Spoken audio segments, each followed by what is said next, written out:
माला माल सिंधु असांजी असी सब सिंधु सूबे जा राखू आहियूं। सिंधु सूबा पैदावारी ज़रीन सां माला माल आहे।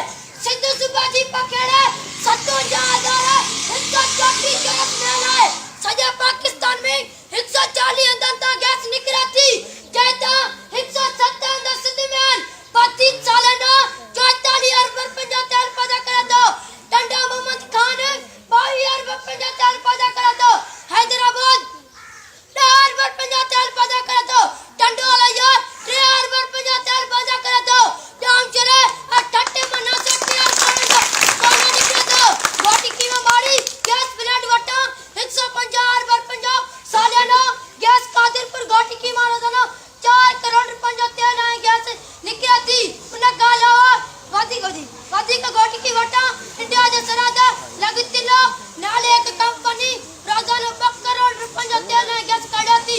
उन खां अलावा खैरपुर सांगड़ में निकिरंदा तेल ऐं गैस रोजाना करोड़ों रुपया पैदा करे थो।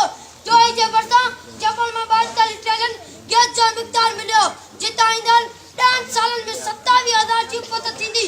सिंध सूबा क़ीमती पौधनि ऐं कुदरती मइदानी वसीलनि सां माला माल आहे। यूरेनियम धातु कीर्त जबल जे कतार में निकितो आहे, जेको सोन खां वधीक कीमती आहे। इन खां अलावा काला सोन 158 अरब टन आहे। कोयले जी क़ीमत 40,030 रुपया फी टन आहे। क़ीमत जो अंदाज़ो पाण लॻाए त अहिड़े नमूने सिंध सूबा सालाना 950 अरब वफ़ाक़ वटि जमा कराए थो ऐं मोट में 100 या 100 अरब मिलनि था, जॾहिं त पंजाब 70 अरब वफ़ाक़ वटि जमा कराए थो।